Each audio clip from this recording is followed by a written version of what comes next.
This is UBM Talk.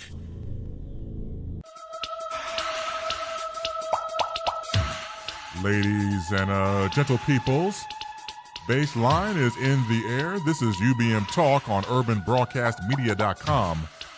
The show is called Baseline, and I am Chris Bass. Welcome back into the fold, my people. When you download the Urban Broadcast Media app on your smartphone, you make us a part of your life.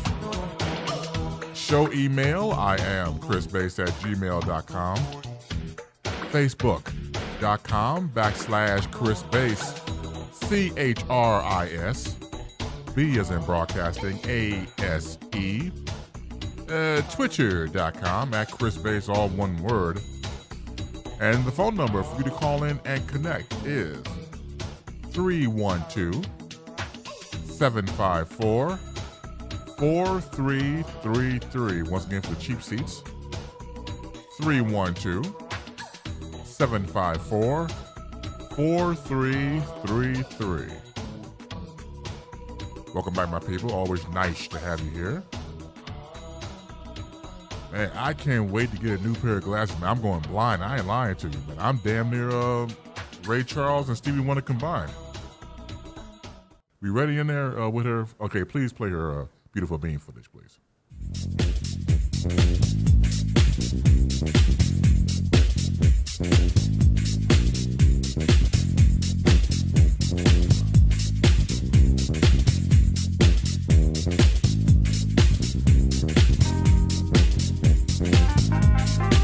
We hear the docile tones of their music. She's a talented talk show host who's appeared at radio stations such as WLSAM and WYLLAM.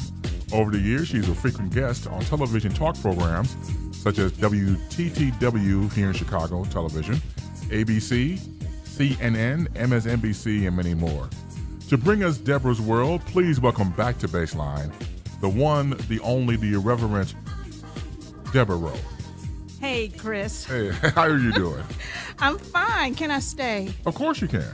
I'm just going to tell on myself the way I used to do when I was a kid. I would be scot-free, clear, could have made it with my getaway, but I would always turn myself in. Okay. I was running late, and then I don't know how goofy I get sometimes, and everybody that knows me knows two things about me. One, I have absolutely, Chris, no sense of direction. You gotta be kidding me. No, I mean that. I have no sense of direction. Even today's technology with GPS and stuff like that? And today, my husband had to take my car to get me another tire, so I took his car. Okay. And I don't know how to do anything in his car at all. I was even talking on my cell phone for just a minute because my phone's not synced to his phone. So I had to call Eber and I had to tell her, not 45th, because we were both saying 45th. No, 46 in King Drive. And then I just said, no, it's 41st. I just, talked with you. And then we both together just said, oh, that's why we got off at 39th last time.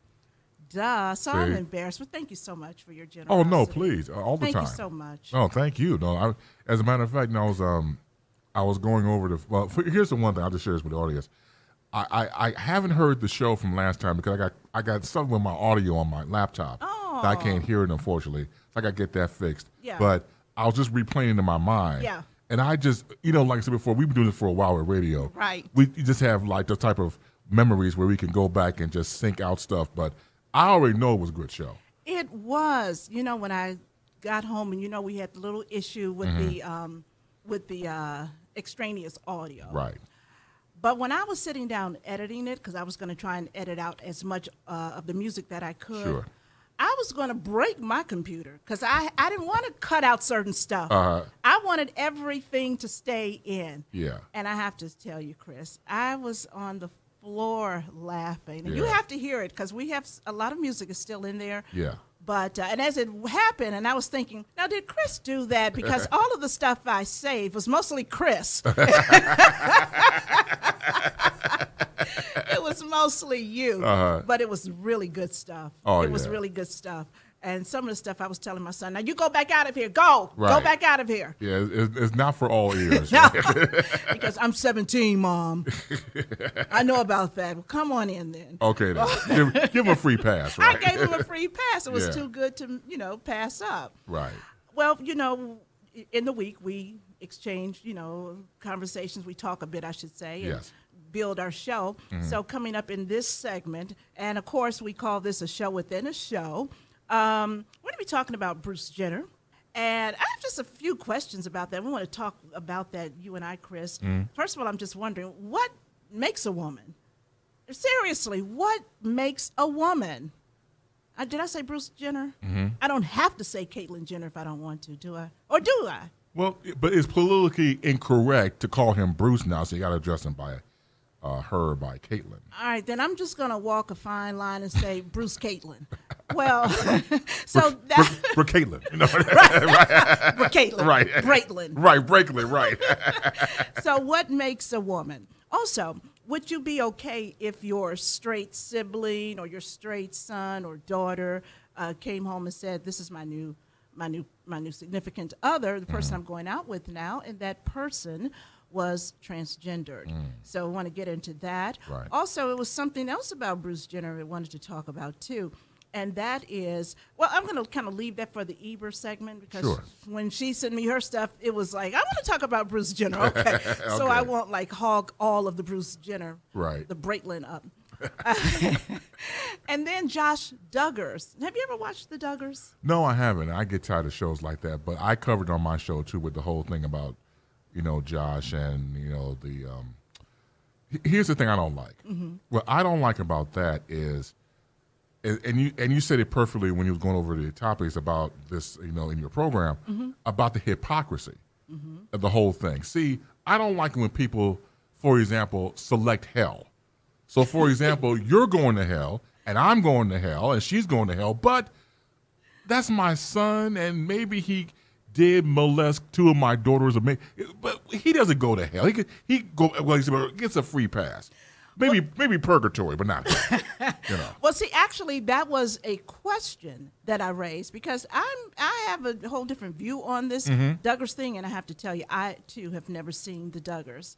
Now, I do my channel surfing, and when I passed it once, right. I passed it like 18 other times. So I figure, since it's 19 of them, if I passed it 19 times, caught a glimpse of it, I've seen the show. Right. But I did catch the interview that the mom and dad on Fox did, with Megyn Kelly, and it was an excellent interview. In fact, I'll tell you about that in just a moment. Sure. And then also Reverend Corey Brooks. And you know him from New Beginnings Church over on the city's south side at 62nd, I believe it is, in King Drive. We actually, we couldn't, I guess if you're in good shape, you could walk down there. Right. If you're in good shape. Otherwise, just, a couple of miles to the south of where we are. And Pastor Brooks, he is calling on all Republicans within the sound of his voice. So obviously he picked up the phone and he said, come on into Chicago. Come on over on the south side. You guys are missing something. And what he said before all of that was, Democrats for the past 50 years have really played black people. Now, he's not the first one to say that. Right. Many people have said it, and it usually falls on deaf ears. It does, unfortunately. It usually falls on deaf ears. So we want to talk a bit about Reverend Corey Brooks. And I was just wondering, would you listen to a Republican, and would you vote for a Republican also? What is it that Republicans are missing about black people? And then as far as Pastor Brooks is concerned, should a minister be involved in politics? That's the other question. Very good question. So here's my media. My blog is Deborah's World, and you can access Deborah's World by going over to Deborah Rowe, that's DEBORAH Rowe, ROWE, .blogspot.com. One day, somebody's going to show me how to get rid of all of that and just go to deborahsworld.com. Actually, I know how, but I'm just too... I don't want to have to transfer all the stuff I've written over to a new domain name, but I don't know how that could be done. But anyway, it's deborahrowe.blogspot.com. You can also visit me on Twitter, and that's at Deborahs, no apostrophe, _ world. I should say at Deborahs _ world. And what's the number here, Chris? The number here is 312-754-4333. Also coming up in the 5 o'clock hour, Eber. Eber joins us, Eber Stephanie Manuel. And Eber, she was like, I really want to ask for some help today. And I'm like, okay, girl, what you need? I can help you out. What do you need? No, Right. I'm thinking about going to man-catching class. I'm like, oh, my goodness. And she said, maybe the listeners can help me out. So in that hour, definitely 312-754-4333. Eber wants your advice, your tips, I say your warnings, whatever it might be, on how she can, and Chris, you have to weigh in on that too, how she can catch a man. And then Eber has something she has to say about Bruce Jenner as well. So just to kind of backtrack back over to Bruce, I'm just wondering now, because it's really becoming, I don't know if I should use the word a trend, Chris, but more and more people are electing to change their sex. They are what they call transitioning. They are transgendered people. So with Bruce Jenner or Caitlyn, or as I'm going to say, Braitlyn. Right, hashtag Braitlyn. Right. That's right, hashtag Braitlyn. Right. What makes a woman? I'm wondering that. What makes a woman? Well, with what's going on today, as far as I'm concerned, Deborah, it's who you define it as. I think it becomes, I think in once upon a time ago, depending on your age range, it was a universal definition. And I think to a degree it still is, but it has changed, especially in social media. Like someone just said to me a couple of days ago, like, I didn't know that, these people were out there. I said, they've always been there. Yes, that's right. Just never had a voice until now. So having said that, I think it's the definition of the person who they deem of what's a woman and what's a man. Now, the thing about this whole thing with Caitlyn, like I said before, I was told and I read a little bit that it was not a full operation yet. That she still has the beans and Frank downstairs.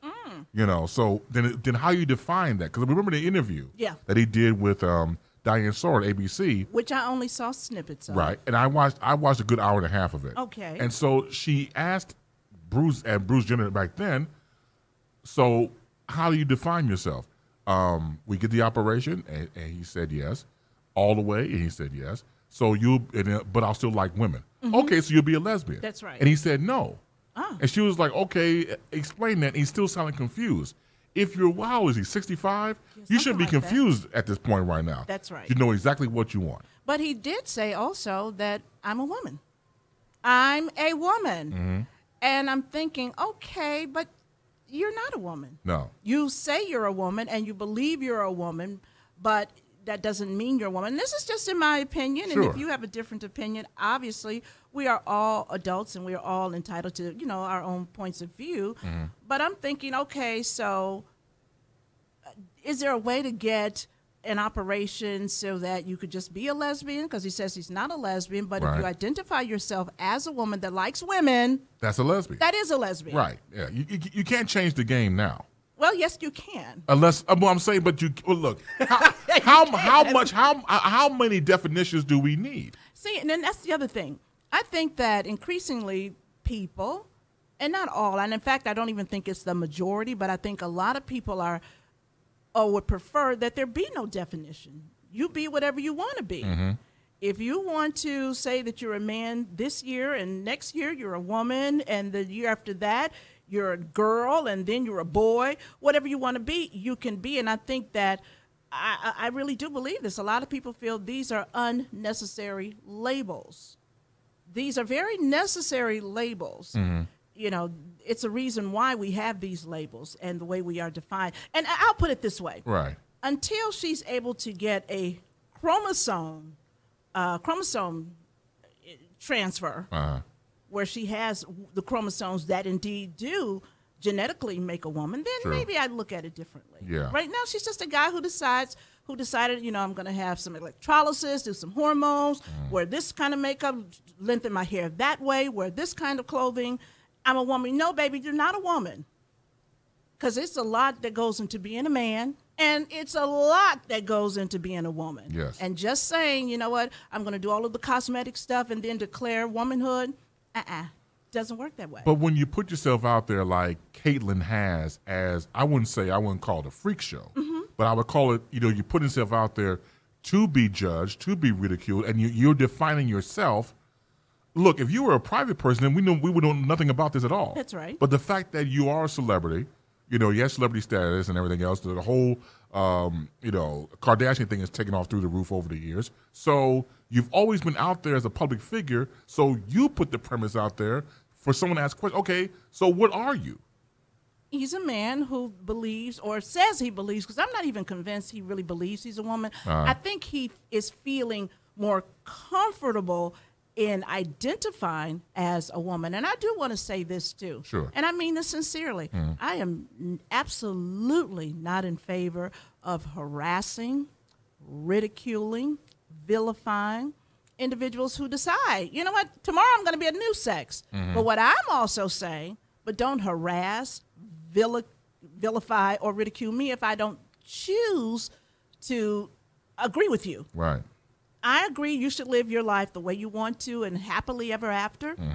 But you should also agree that I don't have to agree to join you in that process. And there's nothing wrong with that. Exactly. But see, what happens, unfortunately, is that, because of society being the way it is and everything being so politically correct, that, as a matter of fact, it's funny when we mentioned about political correctness, that Jerry Seinfeld had a recent article about not doing any more college tours because they always get offended by what he said. Yes, and he was like, political correctness is going to destroy comedy. I kid you not. You want to talk about political correctness? I'm going to look it up on the break, but I did have the article, and I shared it with a few people. There's a college, and it's a pretty prestigious college.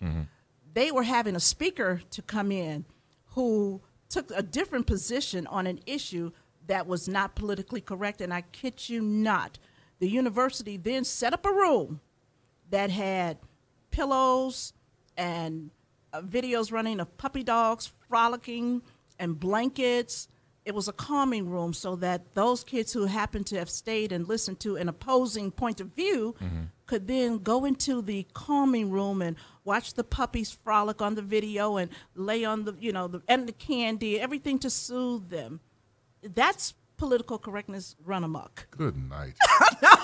That's sick. That's crazy. It is insane. It isn't. Now, when we were in college, I mean, if somebody did come on campus, you didn't like them, you didn't like them, you didn't go, you raised your hand and you let them know, I don't agree with you.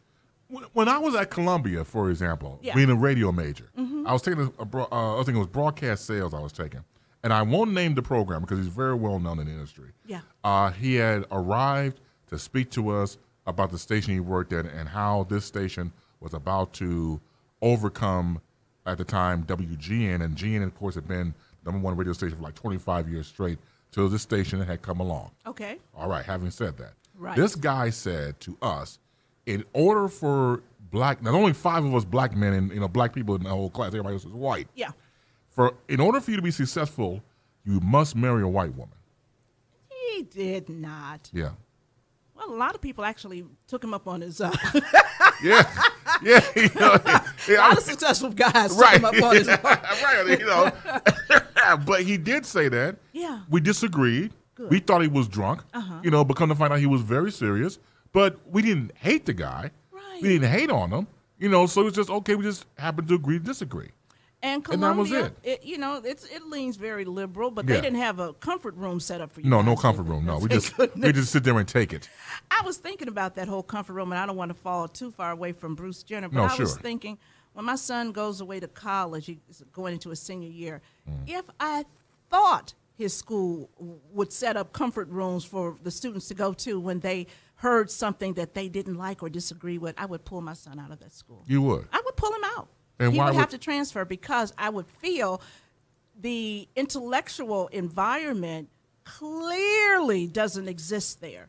It's only one thing they could hear, one side of anything. Other than that, they're really grooming them to break down, to fall apart.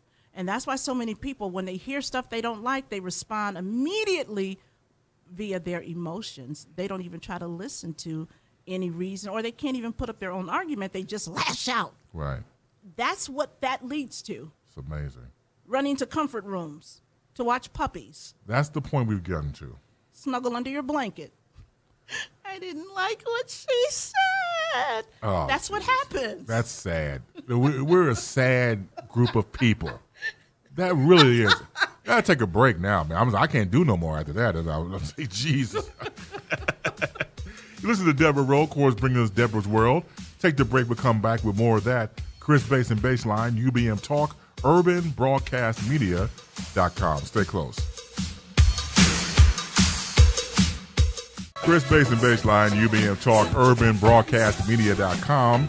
You download the Urban Broadcast Media app on your smartphone and make us a part of your life. Show email, I am chrisbass@gmail.com. Facebook.com/Chris Bass, CHRIS. B as in broadcasting, ASE. Twitter.com @Chris Bass, all one word. And the phone number for you to call in is 312-754-4333. 312-754-4333. Across me to my immediate right, she is the host of this segment called Deborah's. I want to call it something else, but it is Deborah's World. I remember we were going over names. I was trying to predict a name, and I was going to say something like, it's my world, damn it, or something like that. But it is Deborah's World with, of course, Deborah Rowe. Right. Yeah. And this is the audio component, I'd like to say, of the blog, which is Deborah's World. So you can always visit that at deborahrowe.blogspot.com. And also hit me up on Twitter, and it's at Deborahs__world. We've been talking about Bruce Jenner and his transition and asking what makes a woman. And it's nothing we can do to make a woman. I think the answer is real simple. It's nothing we can do. Mm-hmm. We don't have the ability, the knowledge. We'll never have the ability or knowledge to just build us a woman. Frankenstein couldn't do it, Dr. Frankenstein. Right. And neither will we. And then I'm curious to know, would you be comfortable with your straight son or daughter or brother or sister dating a transgendered? And I'll put it this way. Mm-hmm. If my son or daughter, whatever, didn't know, I would be very uncomfortable. Mm. And then I would ask that person to excuse us, and I would go aside, and I would tell that my loved one, right. Are you aware? Now, how would I know that? Sometimes they're not all looking good. Now, let's not try to act like everybody like, oh, I couldn't tell. Some of them you just know right away. Yeah. Right? Yeah. Some of them you just looking like, what's wrong with this person? Right. But if my loved one knew that was a transgender and maintained that they themselves are straight, then I would pull them aside and I would say, okay, this is your choice, but stop saying you're straight because you're not. Right. And that's the end of that. Yeah. So I feel as adults, you can have your opinion on it. I wouldn't be so comfortable, don't get me wrong. Right. But I wouldn't try and lock the person in a room and say, don't go out there. What about you? Would you be comfortable with that? I would be shocked in the beginning. Mm-hmm. But see, like, how old are your children? Like, for example, my baby is 17. My oldest is 26. Okay, yeah. So you have an older child, and one. I got two in the middle too. Right. Okay. 23 and 20. Okay, got it. Okay, so you have, of course, older children. Mm-hmm. So do I. I have two daughters, both 25 and 22. Okay. So they're grown, and so if they were to deal with somebody who's transgender, I mean, who am I to get in the way? Mm-hmm. But if you're talking about relationship, love, or the next level, something like that, then I would just say, look, just be sure this is what you want. Because sometimes we do make mistakes regardless of sexuality. Yeah. And just as a parent, you just want what's best for your child. And I'd have to be, very honest about it. If my son said, well, I better stop. And my son already told me don't ever talk about him on the air. So okay. If my adopted son, right,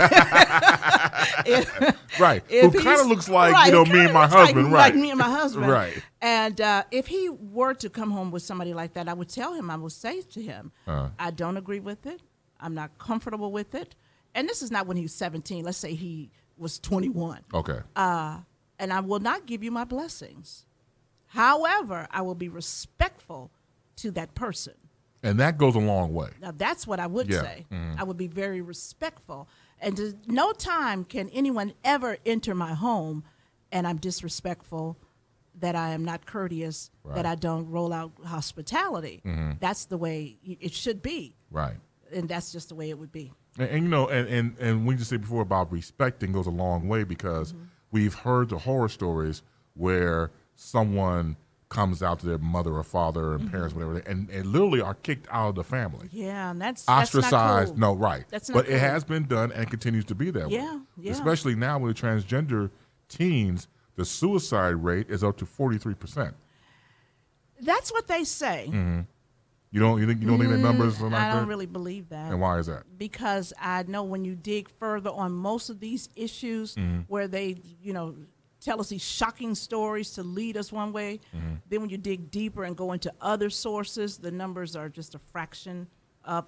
I'll put it this way: even if it were 1%, right, that's 1% too many. It is. It really is. It's 1% too many. I doubt if it's 43% of all teen suicides are because of gay stuff, but so why would you think that certain people or organizations would fudge the numbers, make it 43% to give it attention, or how would you view that if it's not 43%? Well, first of all, I do believe that most people, in their heart of hearts, want to be good people. Okay. All right. Right. But I think that it's all a part of promoting the idea that there's nothing wrong with gay marriage, being gay, or any of those things under that umbrella. And we've watched the numbers in America just in the last 20 years for people that say, you know what, that's okay with me. I support that. Right. Go from well below half to now right at half. Okay. And I think when you constantly, I'm not even go there because it's just not a nice thing to do, but the facts, even with the Matthew Shepard story, are very different than what they told us initially. Yeah, that's true. So that's why I say I know how that works. Right. I know how that goes. But be it as it is, still, whatever the percentage is, it's just too high for kids to, fall off the planet. But does that mean, like at my kids' old high school, they had the gay straight. I'm still combining names like Bruce and Caitlyn. But they had Brakeland, right? Right. They had the Gay Straight Alliance. And it's all about, they say, helping kids to understand what it's like for a gay kid. But when you probably look a little bit deeper, it's more than understanding. It's embracing, it's endorsing. And that's why you have so many people who literally are afraid to say, I don't agree with it. Do you think that the gay, lesbian, straight, I would say the transgender community, and then I take the straight out, do you think that to a degree they're kind of looking for someone to be the role model? Because of course, just staying on television, you have Ellen, who's been out for years. Yeah. A role model for no matter what sex you are. That's right. Very kind person. And then you have other people like RuPaul, something like that, or the logo network that they have out. Could Caitlyn, if Caitlyn wanted that mantle, could be the next person that you looked up to in that community? I wouldn't put my money on that because I'm telling you, honestly, I would not trust Bruce Jenner to, when you look up 5 years from now, saying, I made a big mistake. I really feel that way. Okay. Bruce Jenner, to me, seems a bit unstable. And I think Bruce Jenner, at some point, it would not surprise me, I'll put it that way, or he to say, you know what, I don't want to be a man. I mean, I don't want to be a woman anymore. That was kind of crazy. I'm back to being a man. That would not surprise me. But in terms of wanting a role model, I think every group that is trying to push initiatives, be it, voting for black people or whatever the case may be, it always helps when you have that high-profile individual that can really articulate what the issues are.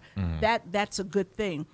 Lastly, even within the gay community, and I know, even though I know a lot of gay people, that doesn't mean I know like most gay people.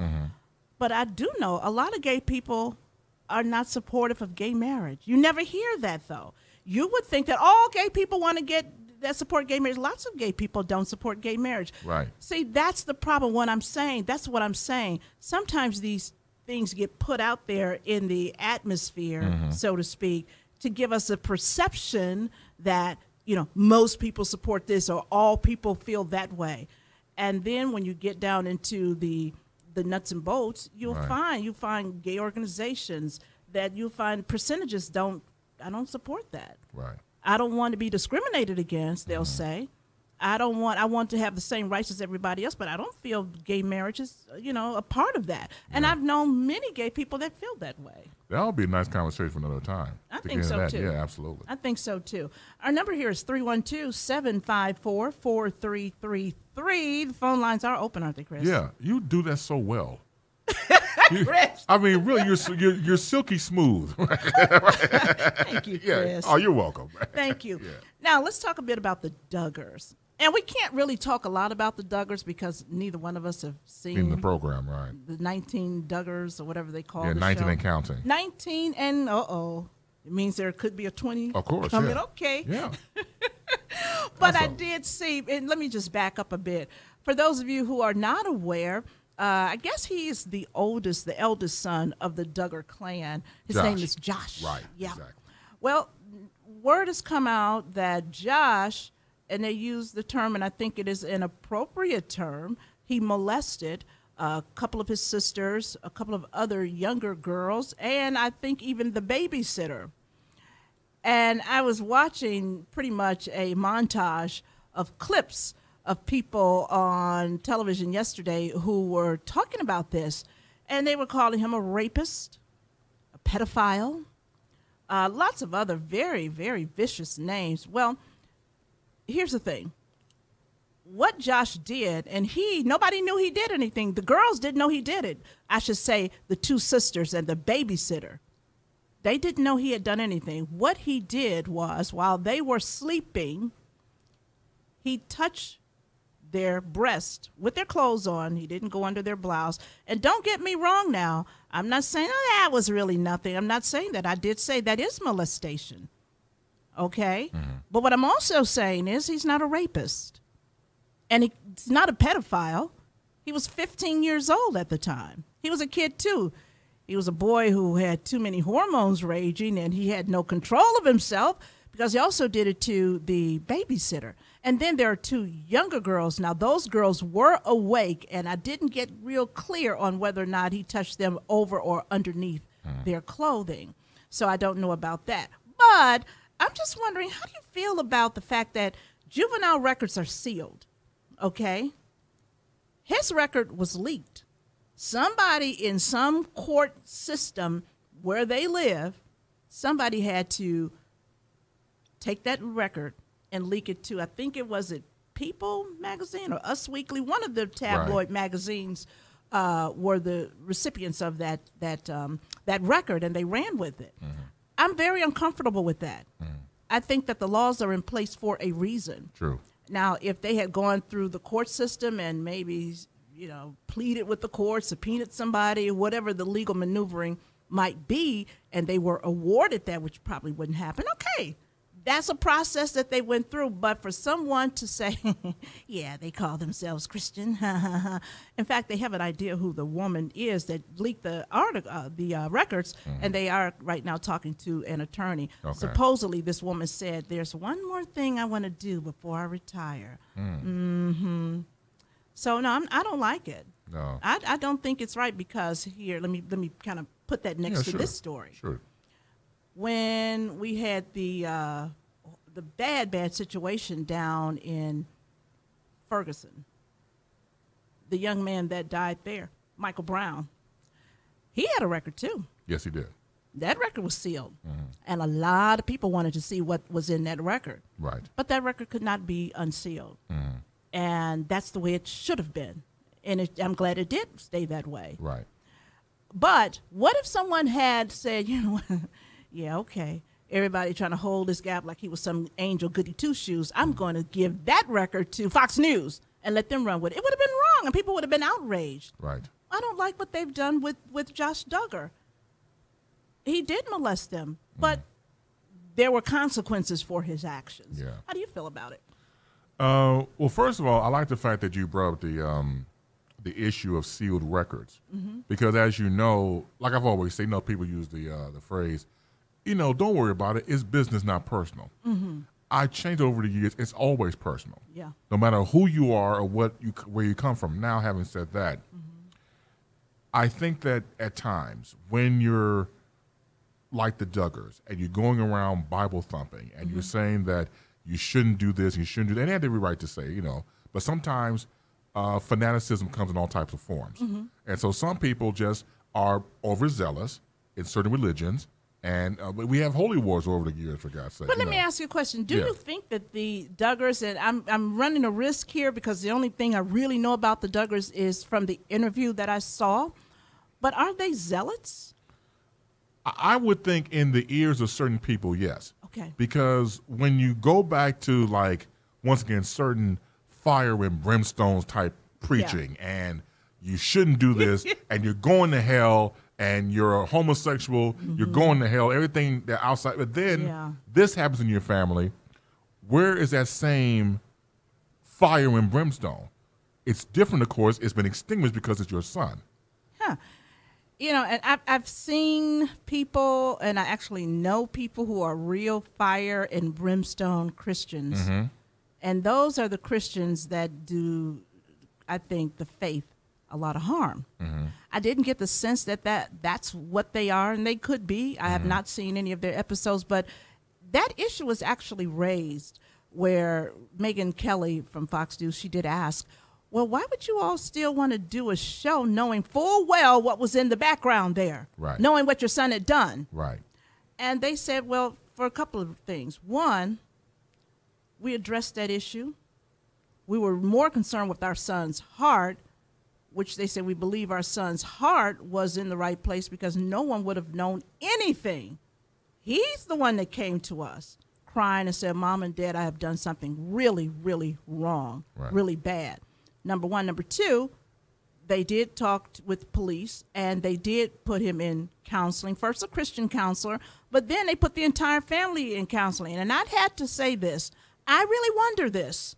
At 312-754-4333, how many people, if their teenage son, while a couple of sisters and maybe a friend who's having a sleepover fell asleep on the couch and he walked over and touched all three of them on their chest, not going under their bra, not going under their blouse, would have taken him to the police station, would have removed him out the home, which they did, would have sent him to counseling and the entire family to counseling. To be frank with you, I don't think very many people would have done that. Now, I agree with that. They wouldn't have done it because once again, it's and I give them that. I guess from my point of view is the following: that when it seems to me at times, but see, here's the thing about when you take the family or Josh to Christian counseling, not all of them are equipped and qualified to handle stuff like that. And that was the first counselor. But then they took the whole family, including Josh, to traditional licensed counselors. Okay. Yeah, that was brought out because even Megyn Kelly raised it. But yeah, some people are going to say, just a Christian counselor. Right. But no, they said, we did that first. Yeah. But then we ultimately wound up taking the entire family to a licensed, regular counselor. But they did wait on the timeline for statute of limitations to run out. For what? For Josh. Because the limitations ran out and Josh would not be legally qualified to put on record as a sex offender. Well, did they wait or was it leaked after the statute of limitations? It was in that same timeline. Yeah, the statute of limitations have run out when the story was leaked. Right. But when it happened, they immediately took Josh to the police station. Yeah, they did. I don't know. It's just that those darn Christians who've been telling people that they're good and they're not good, then this happens. It kind of that hurts a lot of people have a problem with that. I have to say this. There's one other thing that they said that I agreed with. Okay. And I'm running the risk of being big Duggar supporters, and I don't even know the Duggars, and I've never even seen their show before, and that's the problem I'm having here. You're not missing much. if you watch the Duggar show, you can't get that half hour back. You know what? When my second daughter, she used to be a huge fan of John and Kate +8. Oh yeah. And I used to have to suffer through that. I couldn't stand that show. Then to find out that there's a show where it's 2 times as many kids. I'm like, I'm not watching that show. But what I did hear them say, and I thought it was, I think, on point, when the mom, and I don't even know her name, Mrs. Duggar, when she said, you know, a lot of people think because you're Christian, you're perfect. There's no one that's perfect. We know that. That's why Jesus died for us. And I thought, well, that's going to make a lot of people angry, but they were absolutely right. They really were. All right, so that, you know, it's out there. It's done. I've looked at pictures on the internet of Josh and his wife and their 2 kids. And you know what, as far as the network, whatever channel that they're on, I know it's a cable channel, pulling their show. TLC is network. TLC. I don't have a problem with that. Now you're thinking, but you said you support. Well, here's the thing. That's a business. They have every right to pull that show. Right. If they're looking at their overnights and it's showing that the numbers are dropping, why should they hold that show up just because? But on the other hand, if that show's ratings have actually inched upward, then they're stupid for canceling the show. Or will they do the following? Like, okay, it's Jim Bob and Michelle Duggar. They're the parents. Oh, okay, thank you. Now, do they do what they did with Duck Dynasty? We'll pull it off for the time being, let all the things die down, and then bring it back later.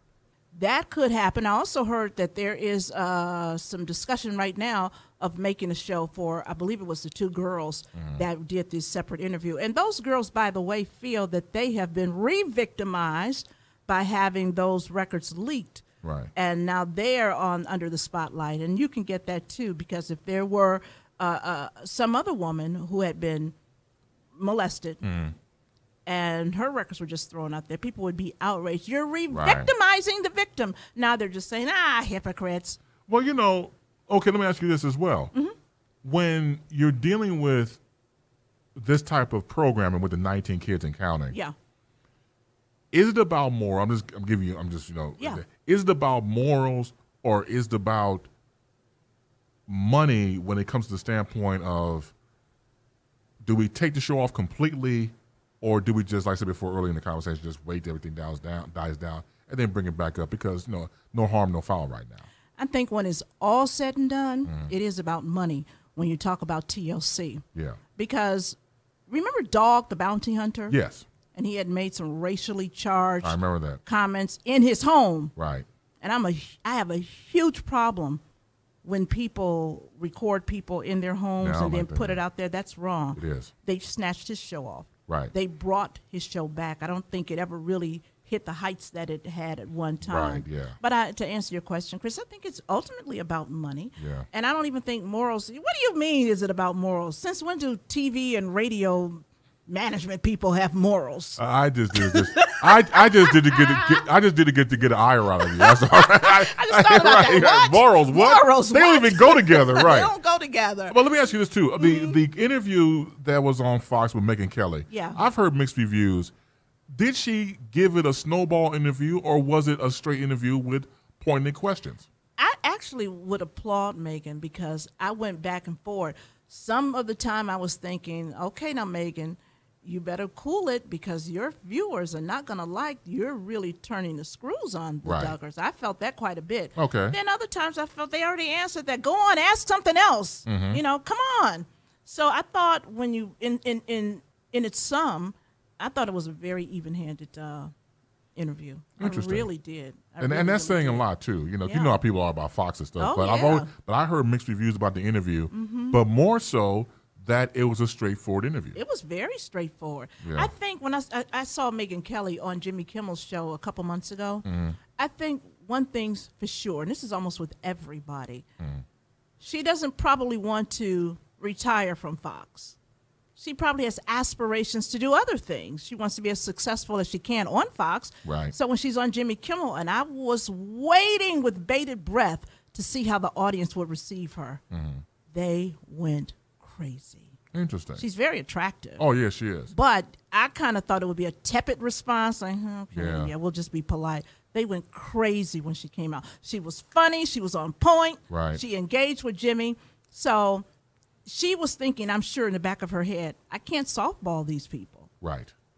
At the same time, I don't want to alienate their supporters or core viewers either. Yeah. She went down the line. She went straight down the middle. Well, she's more something more than probably between her and Stacey Dash, maybe, I've never seen. Does she have a show on Fox? She appears like in roundtable discussions here and there. Not really a set program, but she's got a lot of flack for her conservative views. She could have them, of course. I don't really care. Yeah. But it's the fact that all of a sudden people are hating on her because she's conservative, and it kind of going to the topic you're going to talk about later on about the whole thing with Republicans and blacks and stuff like that as well.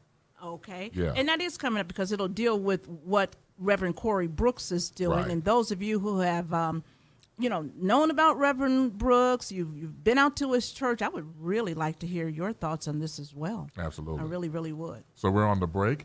That's Deborah Rowe. We're involved in Deborah's World. The phone number, 312-754-4333. Chris Basin Baseline, UBM Talk, urbanbroadcastmedia.com. Stay close.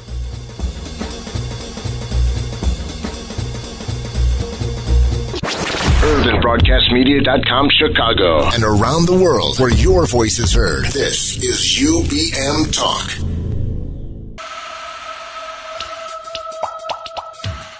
Welcome back, my people. Welcome back. So you hear the laughing in the background. It's always nice to be surrounded by women because it does give you a boost of confidence. And I'm always honored when she's here. And then I met her friend last month because last month was the premiere of this segment on Baseline. And she's good, too. It's not like she hangs around goofy-ass people. She hangs around great people. So without any further ado, please play her theme.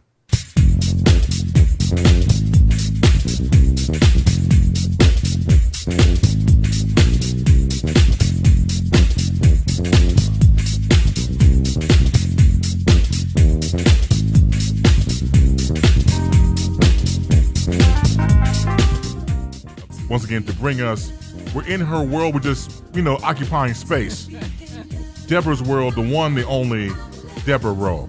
Chris Bass, thank you so very, very, very much.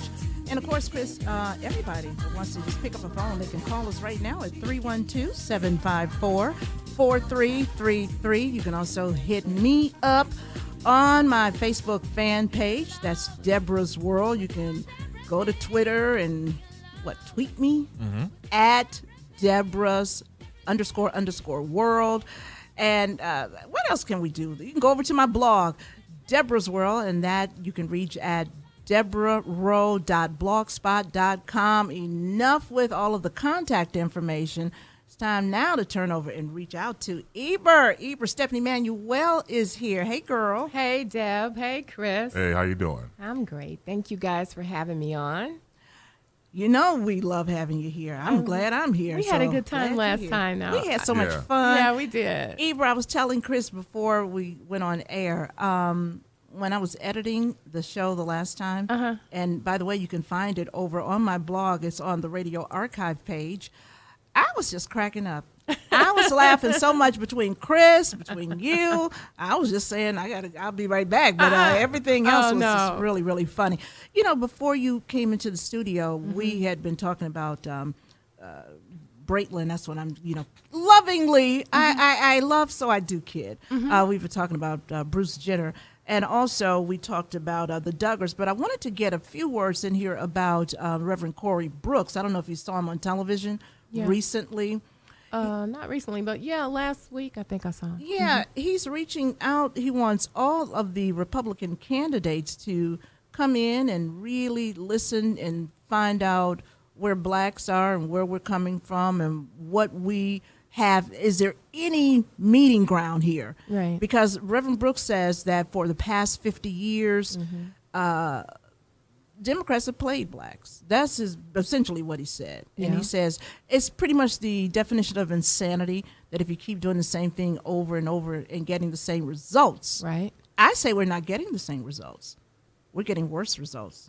Well, look at public schools, look at the crime rates, blah, blah, blah, blah, blah. Look at the states of the economies in various states that happen to be Democrat-led. We do have Bruce Rauner here. He just walked into this mess. And he's going to wield his heavy sword. He says he's going to slash what he can. Because the state is about to go bankrupt. Let's all just be honest. We know it's about to go bankrupt, and they're still talking about what? Spending more. But having said all of that, I was just curious. Do you think that blacks will even listen to or even vote for a Republican? I'm curious about it. I think that they will listen because it's Corey Brooks, and they may vote for him. Yeah, they may, but under normal circumstances, I would say no. And part of it, in my opinion, is this: just that the Republican rhetoric has been so strong and, in my opinion, distasteful to African Americans. And see, that's the thing about me and Chris. You know me, and you do too, Ibra. I'm not really hearing so much. What is the rhetoric that's so distasteful? Well, to me, it sounds often like there's. I'm not a person, and maybe I'm a bleeding heart liberal, but I'm not a person who believes that the way to prosperity is to slash and dash the underprivileged. I don't think that the underprivileged programs have been working either. And I think that they haven't worked under Democrats and they haven't worked under Republicans. I don't think that they've worked under either party. In fact, I'm not a real believer in parties. I think they're, shitting us, if you really want to know. Can I say that? You just did. She knows she can say that. Go on. No, I really do, and I've thought that for a long time. I think that it's great when they can keep you distracted and fighting with each other so that you don't see some of the things that are really going on. And as you know, Debbie, I've been concerned about public school education for over 30 years. I mean, when I had children and I saw what the things that I saw going on in public school, I was very disgruntled with. I took my daughter out of a public school at great cost to my family. And that was the point I was just about to make, but you were able to take your children out, put them in private schools, very good private schools.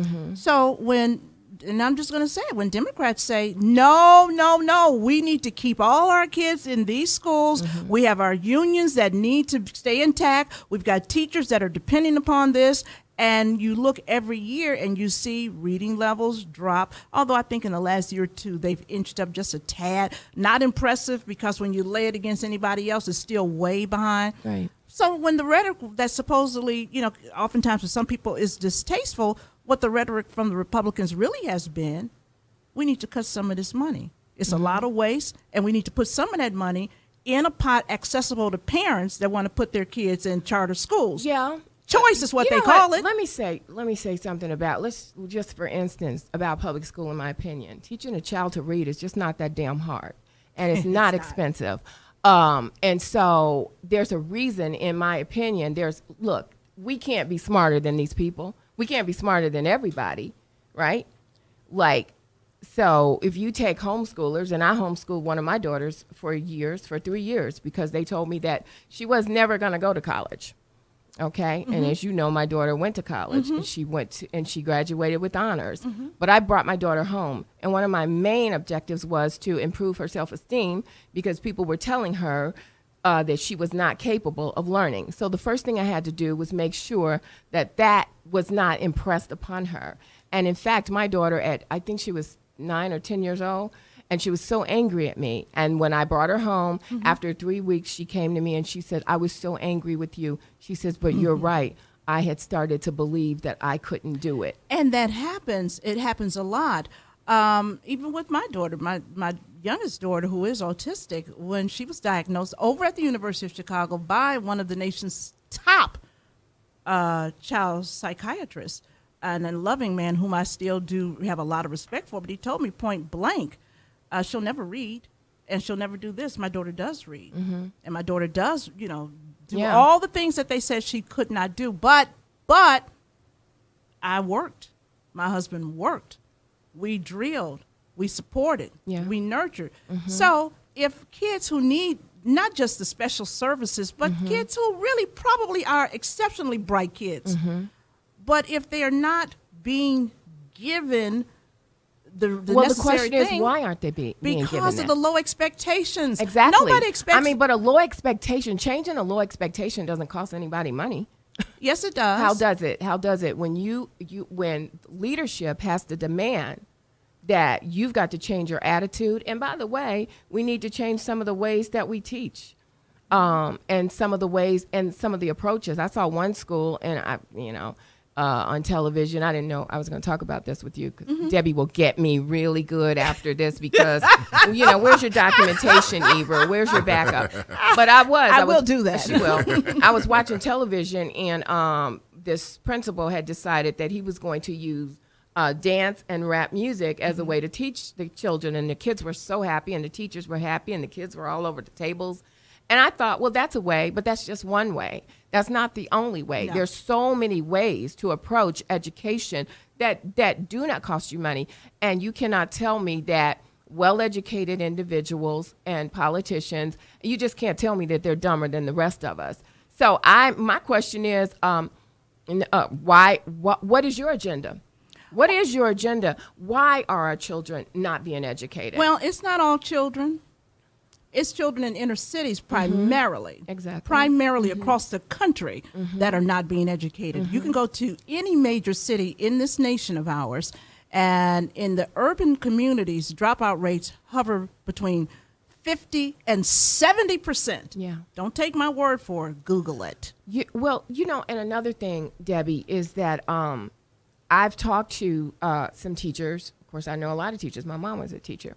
But one of the things that I've talked to teachers about, and a lot of teachers say, well, the kids come from families where a lot of people don't care, or they just have a lot of excuses about the parents and the families that kids come from, the backgrounds.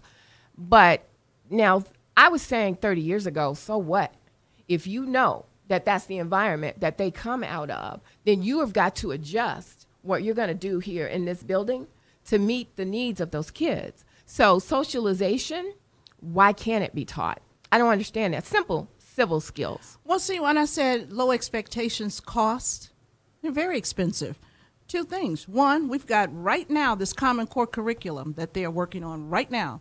Obama administration with all of their counterparts in education. And I think it's a very small committee, actually. I think it's like 5, 6, 7 people who are implementing Common Core across the nation. That's what their goal is. It's not going to teach anybody anything. But what it is going to do is going to require all of your personal data and all of your child's personal data, and I mean stuff they don't even get now, to be inputted. I also say it's costly when you have the NEA, the largest labor union in the United States of America, that doesn't want to do anything that's going to change the way kids are educated. Right. Clearly, their way has not worked. Exactly. And I frankly think that that's problematic. I think that, but let me say, there are individual teachers that have done fabulous jobs. There are small, very underfunded private schools that have done a wonderful job. There's so many examples of what works. And this is why I'm curious, and I've been curious for years. So in my opinion, it didn't start here at all. This is where we're at. To me, it's been a consistent agenda from one administration to the next that educating our children is not on the agenda. And, I'm just going to say it. I am convinced of this pipeline to prison mentality. I don't think it's an accident. I don't think it's that they don't care. I think it's that the revenue that they are getting in the legal justice system from people being undereducated and keeping people ignorant, I think that... Well, wait now. I got to talk about this pipeline to the criminal justice system. You can plug that pipeline anytime you want to. Stop committing crimes. It's really that simple. And let me tell you why I say that. It doesn't matter that you're not educated. It doesn't matter that you have a standard of living economically lower than others. If you go back to the 20s, 30s, 40s, 50s, up until the mid-60s, where are all the blacks committing all these crimes? The black crime rate was very low. Out of wedlock birth rate was very low. A whole bunch of things was very low. So my point is, we have more than the poorest of the poor had in those times, yet the crime rates just don't add up. The graduation rates just don't equal. So I think that this whole thing about the prison pipeline, maybe there could be some things that we could talk about, but by and large, sit your ass down and quit going out there breaking into people's homes, knocking people in the head, carjacking people. It's nothing but your choice? Well, I agree with you that it's a personal choice, but I do think that there are factors within impoverished and crime-ridden communities that contribute, and I do think that certain things children can be educated in different ways that create more self-esteem, and that look, Debbie, I saw some things. My daughter was in one of our wonderful gifted programs here, and I volunteered to be a great books teacher, and I even saw children there that couldn't read, and I was very disturbed by it, the fact that there were children in that program that were not able to read, and I was I was intimidated, but they asked me, so I said I would do it, but my daughter was in second grade, so we're dealing with second graders. And I just feel that teaching a child to read at a second grade level is not that hard, number one. And number two, it's going to boost that child's self-esteem. I can't go right now with you through the history of why our children are in the consciousness, our children that commit crimes. But you touched on it last week when you talked about Last month, when you talked about there were no fathers in the community. So there's lots of reasons that lead up to this that I don't know if we have time to do a timeline. But what I'm saying is that I don't think that, for a fact, I taught all my kids, even the one who had so many problems, before they ever hit the door, I taught my kids to read, and I taught them my first daughter went in with a 3.2 math level, and I'll tell you why. She said, I want to learn multiplication tables, and I thought, this is crazy. The kid is 5 years old. So I decided to teach her 2, 5s, 10s, and 11s. So when she took the test, I was like, why did she score so high in math? Well, because I figured anybody could learn 2s, 5s, 10s, and 11s, and I decided to teach her that. Okay, but I'm aggressive like that. And I come from an educational background. I come from a home where there were always books. My parents were always reading. One was an artist. They both are artists. One was a musician. One was an artist. These kids do not come out of that background. They don't have to. You can come out of a home where mom didn't graduate from high school, didn't even finish grammar school. You can come out of a home where dad can't even put 2 sentences together.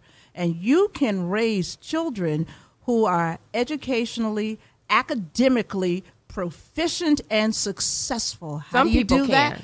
You can do it. Everyone can't, because they don't have the skills. You don't need the skills to do it. They don't know how to do it. You don't need the skills. Let me give you a great example. Dr. Ben Carson's is a great example. His mom couldn't read a lick. He turned out to be the world's greatest neurosurgeon. He was dirt poor. Well, what's what we're talking about right now? Dirt poor people who can't. What made the difference? She engaged them. His mother. She engaged them. Well, that's what I meant when I said skills. But don't say they can't. You can engage your children. Well, I didn't say they couldn't engage their children. I said they don't have the skills. They don't understand. Look, that was one of the topics. One of the topics that I sent you, that you asked me to send topics. One of them was corporal punishment for children.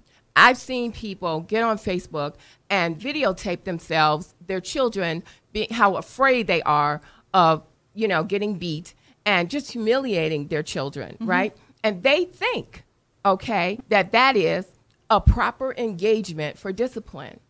And I don't agree. I'm not talking about discipline. I'm talking about why you I'm not talking about every discipline. single I'm talking day. about a skill. But I mean, you're at home. If you're on welfare, if you're at home, you're not working, you have nothing to do but feed your children, and sometimes you don't have to do that because they can eat 2 of those meals at school. Why can't you engage with your children? Have them write out their homework. Have them talk. And sometimes engagement is nothing but talking. Now, I'm not going to ever pat myself on the back, but I'll put it this way. All of my children, I engaged them in conversation from the time that they could understand English, which means they were still in their cribs. Right. Now, all of my children, even my daughters with disabilities, they have high intelligent levels. My oldest daughter, when she tested in the Ignatius, she didn't stay, she tested in the top 1%. In fact, we got a dean called us. He said, this school breeds smart children. That's one of the smartest I ever seen come out of there. Not because it was anything so special, but engagement. You don't have to have monies or skill sets to sit down and talk. People don't want to talk. I'm watching Nene right now. Quiet your ass up. I'm in here on the TV. I'm talking to my girlfriend. That's what's missing, and we got to stop all this excuse making. If you send a kid to school where they get breakfast and lunch, you should have dinner ready. You should be sitting home making sure that every homework assignment is done. Your mom was a teacher. How many times do teachers say they never come to school prepared, they never had their homework, and she's sitting right at home? So to me, it's a bunch of malarkey. Well, I Do came your out job. of a middle-class environment where I can remember some of the kids saying to me, could you help me get better grades? And I remember saying, well, we could start with you doing your homework every night. Do your job. So here's what I'm saying. For whatever reason, I don't know what was going on in the home. I don't know why the parent didn't say, let me see your homework every night. I don't know what that is. And so because I don't know and because you don't know why they won't get up and do that, what I'm saying is they don't understand what's at stake. Yes, they do. They don't care. Well, maybe they don't care, but then maybe we need to engage them. Now that we can do, but I'm not. And that's what I meant by skill set. We need to engage them. We can engage in people. Parenting skills and communication skills with your children and understanding what's at stake. They know what's at stake. Not just for your children, but they feel a lot of kids out here shoot people and they think, well, I'm going to die tomorrow. And a lot of them are going to die tomorrow. And they think I have nothing to lose. See? But that's not true. Well, they have everything to lose and a lot to lose, but they need someone to communicate. Yeah, let me jump in because this has been fascinating. Y'all were going on and I appreciate it. We love our children. Of course. But are we looking at good old-fashioned parenting skills that are out the window because nobody cares? And should we go back to or should we establish parenting classes? I think so. I think that's the point we've gotten to. 100%. It depends on who teaches the parenting classes. Oh, of course. That's where I'm coming from. Well, who should teach them? We need to look at that very, very carefully. And why do they you say sure that? in the heck can't come out of the system because the system is proven they don't know what the heck they're doing. So why would we say give them parenting classes and nobody says, but wait, before we do that, they should have nothing to do with any public school system, employee, or union. You want it to come out of some organization. You want to come out of church. Look at places where people have engaged parents successfully and at least imitate some of those models. Great. Yeah. Great. And I want to be real clear. I definitely know we have a lot of problems, and not all problems are the same. But where I draw the line is I really get tired. This is not on you, Ibra. I'm just talking about in general, and I have for years. We make so many excuses for ourselves. Well, they bring guns in. That's why we shooting. I always used to say, even when I was in Homewood, my next door neighbor, my neighbor across the street, and so many others on the street, they all had guns. Nobody shot anybody. So it's not because there are guns. No. Kids are failing school. It's not because of anything other than where is our commitment. You go to an average PTA meeting, you go to an average, and we used to do this all the time when our kids were in the city. At that school, they had parent turnout very high. But it was amazing. The teachers would say, oh, my God, I can't believe so many parents come out the school I was at before. Nobody came out. Right. Nobody would even pick up their kids' report cards. Right. So I'm just saying, who needs to be taught that? We all know that. I disagree. I think people do need to be taught. When my children were little, one of the things, 2 or 3 days a week, I tried to get them out into cultural things in Chicago, which Chicago is full of cultural things. I didn't have a lot of money, but I took my kids out for everything that was free to $2 a piece, right?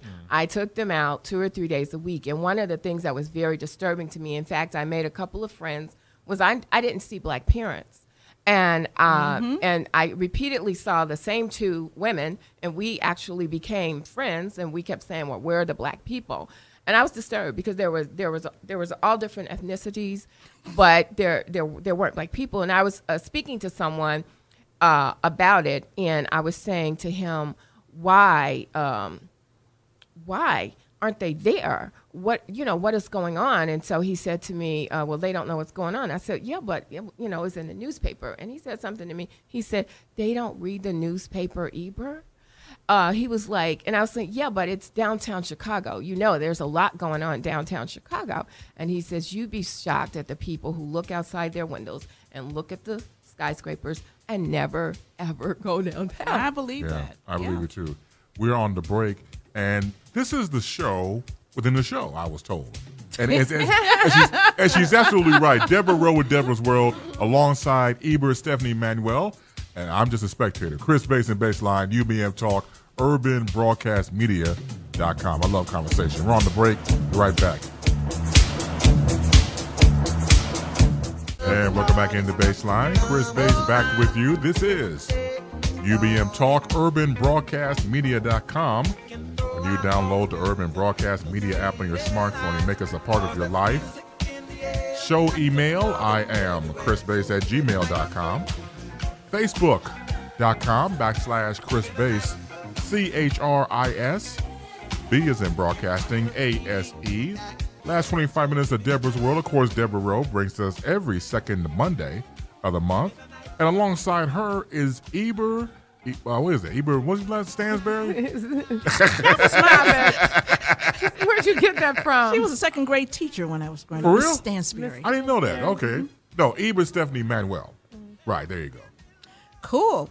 We're going to still get to asking our listeners to either Facebook us or call us up at 312-754-4333 because coming up, Eber, she wants to anyways, Chris, to take a man-catching class. So we're going to get into that. But Eber, man-catching that's what she says. So we're going to look for some helpful hints, some advice. I say warnings, whatever you have. But I have something to tell you that happened last night, but we'll get to that. All right. So, but before we move on to that, Eber, when we were talking about Bruce Jenner, you were on the other side, outside of the studio. Right. But you had your own thoughts about all of this. What's on your mind? Yeah. Okay.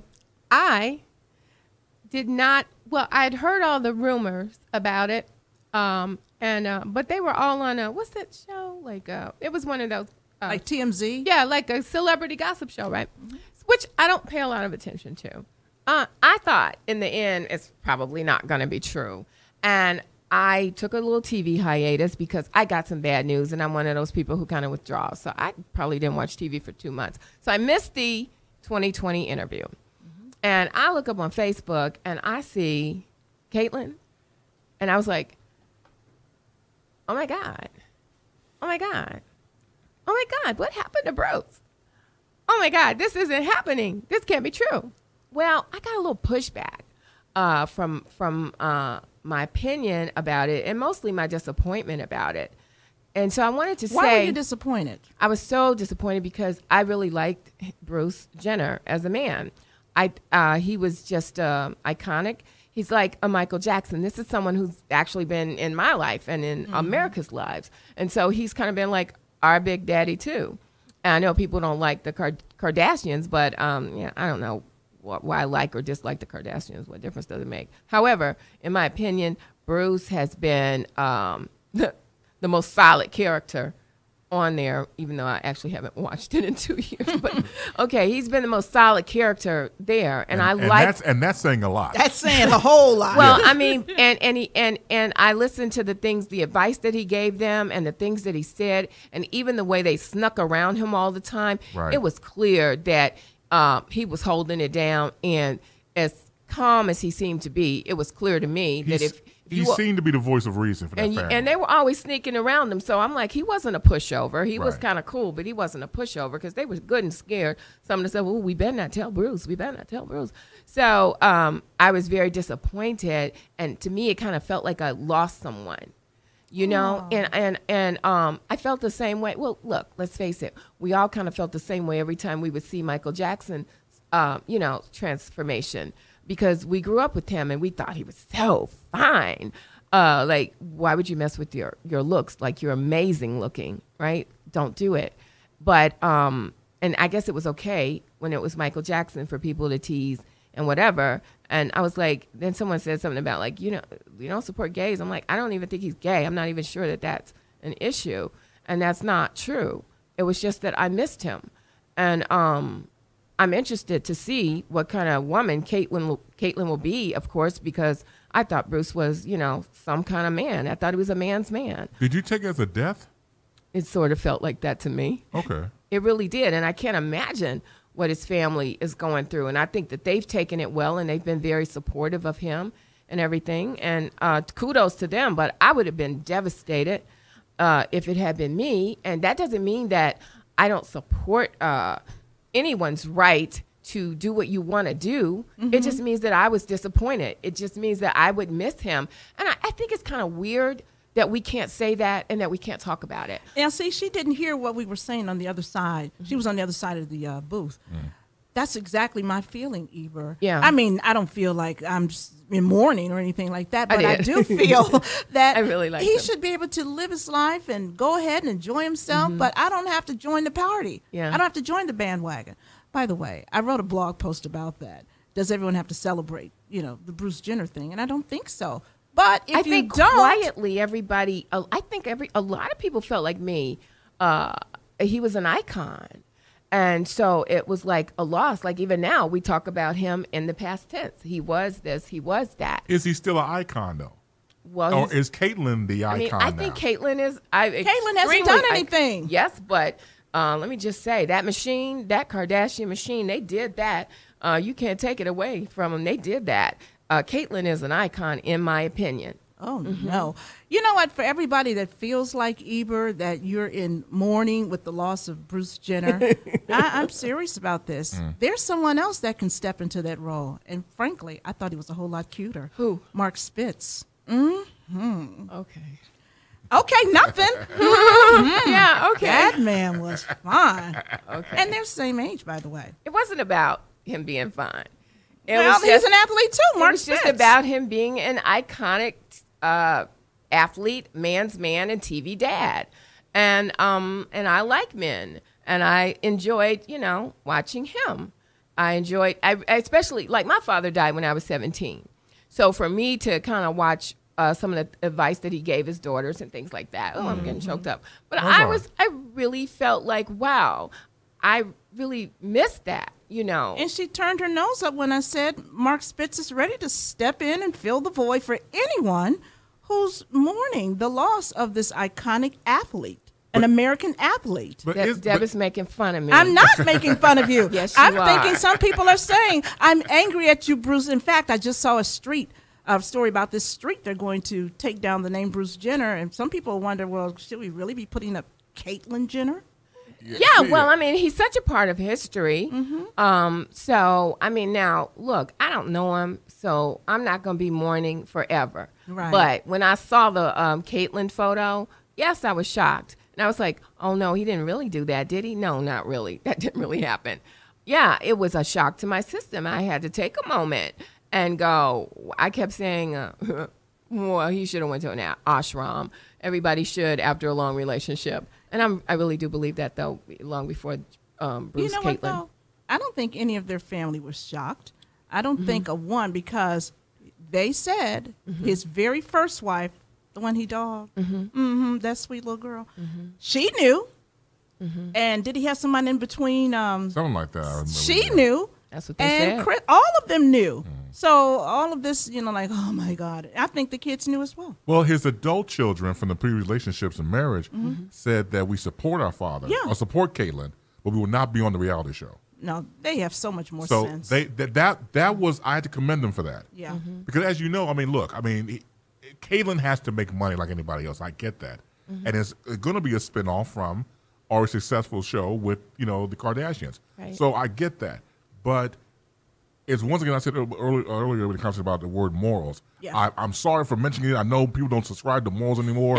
But it was so cool for me to read that article with the children saying that, okay, let him be Caitlyn. We love and support it, but we're not going to be a part of the show. What I think really takes a good stance. What's really funny is that supposedly Bruce Jenner is worth, and I'm just looking at this, like 3 times what Chris is worth. Yeah, I can believe that. Yeah, absolutely. He's worth a Yeah, lot of money. I think Caitlyn is doing just fine economically. I don't think Caitlyn needs the money. Who is that? Caitlyn. Oh, Bruce. Right. Oh, I'm sorry. Just Braitland, joking. right. Braitland, yeah. It gets confusing. Right. Well, I mean, here's something else I said. You may not be mourning very long anyways, because, see, I think, because, Chris, you let me know he didn't have the full surgery. No, he had HAVE. You know, he got HAVE? the HAVE. You know, he got for all my Southwest Polish friends. Right. HAVE. So he got HAVE. So he got the upper stuff done once again, the surgery, and everything, the feminine surgery on the face. But the Frank and Beans is still downstairs. And my prediction is Bruce will be back. I think Bruce is coming back. I would not be surprised. Really, Eber? No, I would not be surprised. I think Bruce is not done. I would not be surprised. I think this is a phase Bruce is going through and has felt for a long time. And with society being so open about everything, he could finally take that step and experience it fully. Mm-hmm. Bruce didn't want to go all the way. That's why Bruce said, I'm not gay. I still like women. Right. I'm keeping this and that. Mm-hmm. And I think he'll be back. Well, and what you were saying about the family, I still say that it's one thing for your family to know it behind closed doors. True. It's a totally different thing for you to come out to the whole world in a what was that thing he had on, a bustier? Yeah. What do you call that? What was it? A corset. It was really a corset, yeah. and have a waistline, and be almost as good looking. I know people are no. Okay, airbrush. No, let's not play I'm it. telling Airbrush. you, that was a darn good makeup job. Well, who took the picture? Annie Leibovitz. Right. She makes everybody look good. Well, it was good. It was good. Yeah, I thought I thought that the wardrobe and the makeup was really, really good. He had a waistline. They had it like cinched. His little waist and everything, or big waist, or whichever, but it was cinched. It went in. I thought it was Janice Dickinson when I first saw it. Did you? Yeah, when I first glanced. I can kind of see I was that. like, oh my God, what's she doing? Oh, okay, I'm sorry, and I read the article. Right. But I thought it was Janice Dickinson at first glance. Well, and another thing I wanted to say, though, was that when we can't openly talk about these things, that doesn't mean that we don't support people. And it kind of, I don't know if this is a good correlation, but it made me think about like some of the race issues that we have right now that are come to a big pimple. And it was like, if we could have really openly talked about it, like, if you could really openly talk about it, everyone, and tell the truth, and just, and then we wouldn't have these pimples, bubbling up. If people could have discussions and communicate. And now that one, I'm going to agree with you right on the point, because anybody that says anything that people don't emotionally feel connected with, they're ready to burn everything down, beat, curse, swear, tear your character and your reputation down because you said something that they don't like, and even cross-racially. Mm-hmm. Everybody's on defensive and on guard, and I'm going to be frank, and these days I almost see why. Because anybody that says something that, frankly, doesn't support what has been put out there as facts, they hate you. I'm purposely being vague so we don't get into a deep conversation. Well, I do try to speak with, like, Caucasians, when I'm with my white friends, I try to talk about, I have to sometimes talk about blackness and being black. Sometimes they don't even understand, like, our culture. And it's that lack of understanding that, creates division. Agreed. In my opinion. I thought we'd want to just get a little bit of, because we've got a few minutes left. I know, Eber, you want to get in this discussion about attending a man-catching class. Now, first of all, do such classes even exist? I don't know. I was thinking maybe someone could call in and give me pointers. Okay. Guess what I did? What? I asked Chris, he being a man. He's going to give me classes? I don't know if I can't get into Chris's schedule and all that. I don't know if he's going to give you classes, but he's got tips. I did ask Chris to think about it a bit. And what tips would you have for Eber? First of all, in all seriousness, you got to be yourself. Oh, yeah. Because some women or some men, hell, both sides, want to put on airs. They want to pretend like there's something that they're not. They create these phony sites, when they go to Facebook, whatever, and they're like, I'm tall, I'm 6'3", and me when they're 5'8", or something like that. So, first of all, you got to be yourself.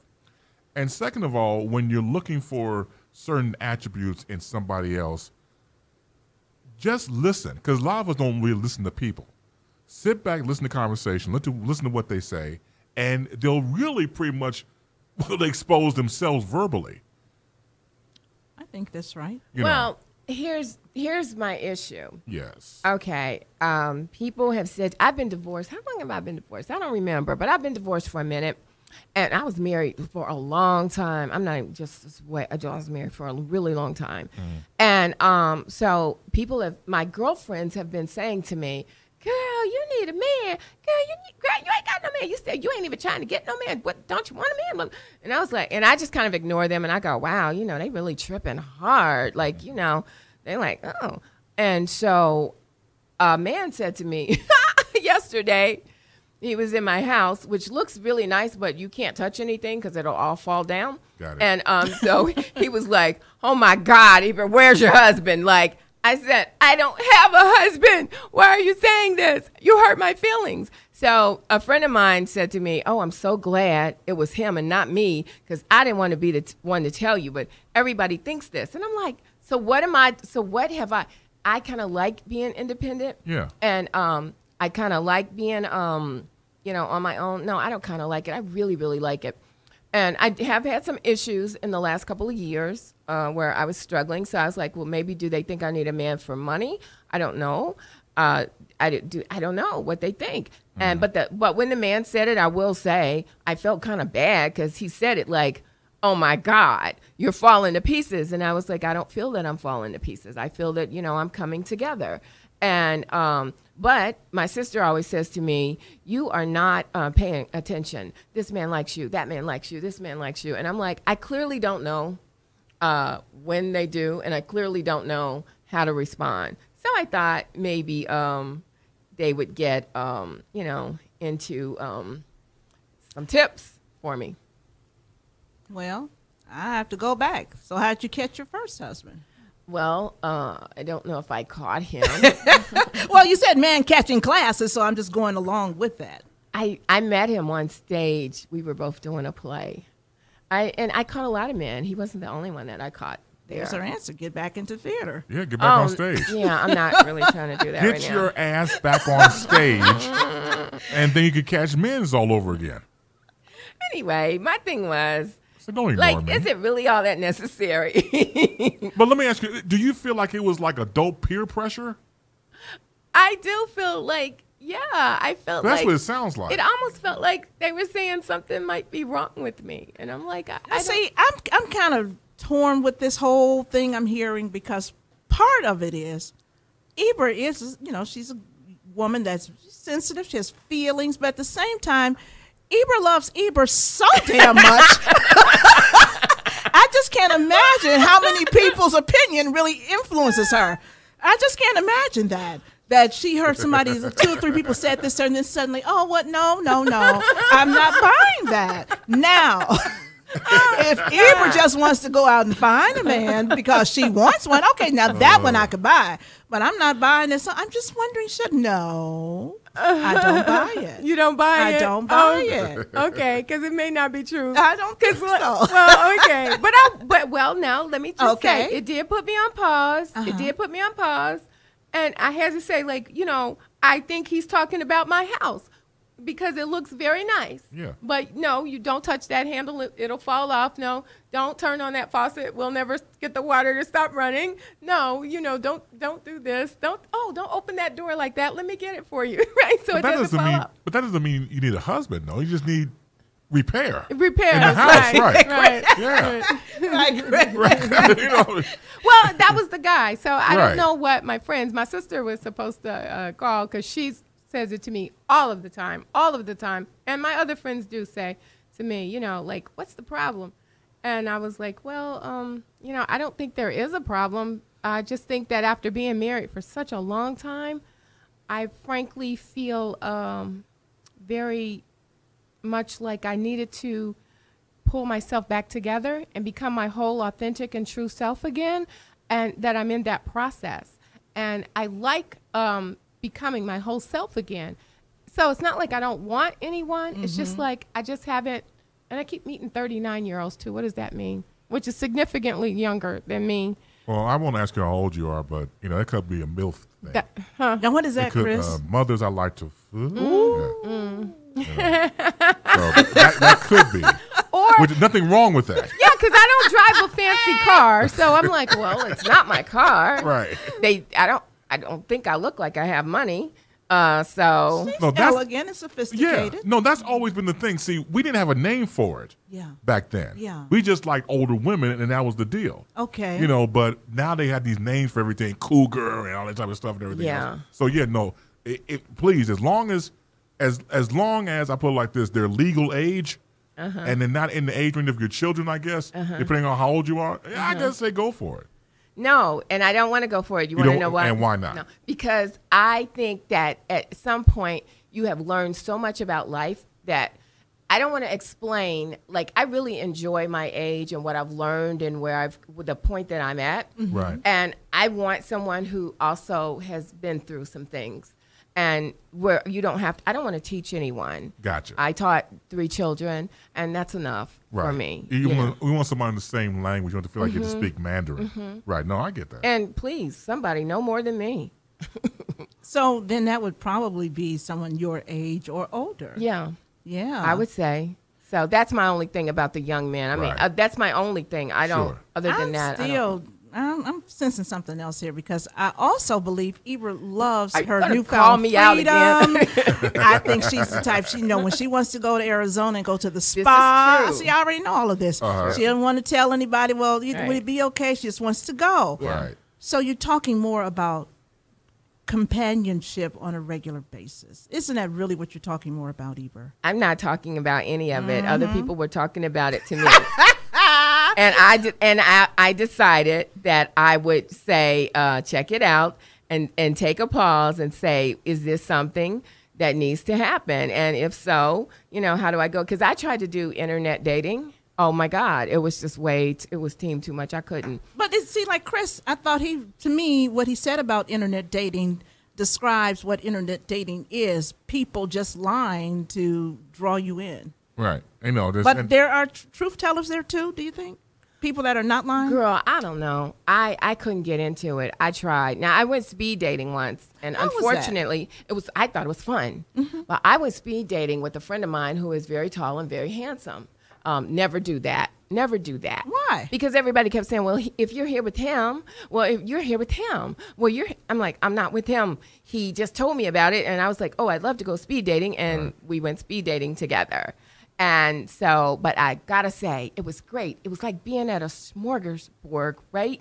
Where you get to just taste and see and feel, and I'll have some of this and I'll have some of this, and then, I'm so full. So many men, so little time. You didn't taste any men's while you were there. It wasn't that kind of party. Although I've been at that kind of party. I thought we would get through this 2 hours without, but I knew we wouldn't. I was like, is that what they call it now? Speed dating? It could be redefined, Honey, 5 to get you 10. They got that kind of speed dating going on. I've heard. Do you know that Chicago is like, of course. Right? The South Suburbs is like the mecca of swinging. Yes, she always I've heard. says that. Well, no, really. Yeah. She always, what? Yeah, I've heard. Like Well, I told you in my old suburb, I'd never forget, they used to have in my little cul-de-sac area adult pajama parties. Yeah, and I never went, but because I always thought, I don't want to go to your pajama party. Yeah, that's the front. That's what I was thinking. That's how they start. Yeah, pajama parties. Yeah. PJ's all right with me. South Suburbs, the mecca of swinging. That is crazy. That's true. It looks so sweet. That's the front. That's just the front. Yeah. So just real quickly then, Chris, if you're talking to a woman, in our age range, and she says, well, you know what, I really do need to get out and meet people, but I don't want to go online. I don't trust these sites. Well, what do you tell a woman that wants to really get out and meet somebody? Where do they go? What do they do? That's a very loaded question. I think part of it got to deal with the fact that you just have to go through the old-fashioned way of meeting people by happenstance. You go to places, you go to the library, you go to your job, you go to other places where you can mingle, something like that. Not really bars and stuff, because what's going to happen when you meet somebody at a bar. Land, right, exactly. But other places where you met people before the internet. Okay. You give them that type of advice, and see what happens. Just go back to what works. And then, you know what, frankly, I think that's not for you, Ibra, because I know you get up, you'll go do your salsa dancing and all of that kind of stuff.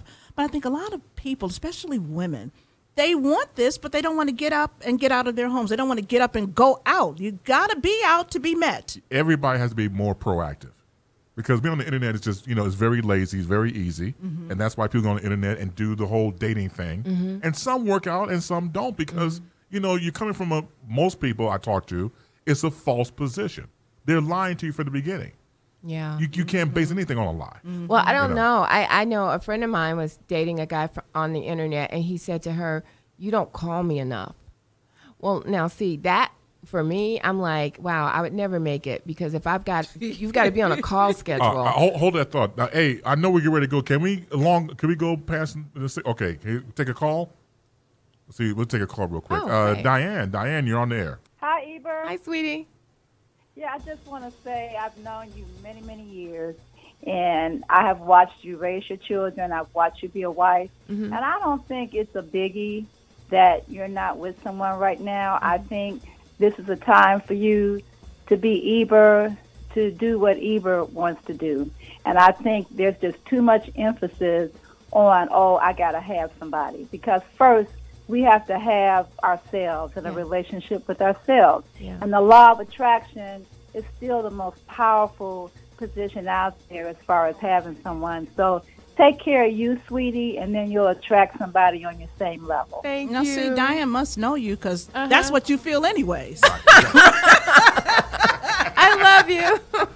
And we out here. Diane, thank you for calling. Eber, Deborah, as always. This has been great. Thank you so much, Chris. And remember, visit me over at deborahrowe.blogspot.com for Deborah's World and on Facebook on my fan page in Eber. Okay, and I'm at Facebook, Eber's Amuse, EIBURS AMUSE, and at Eber's Amuse at Twitter.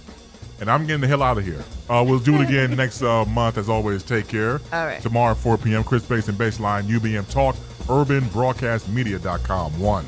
All right.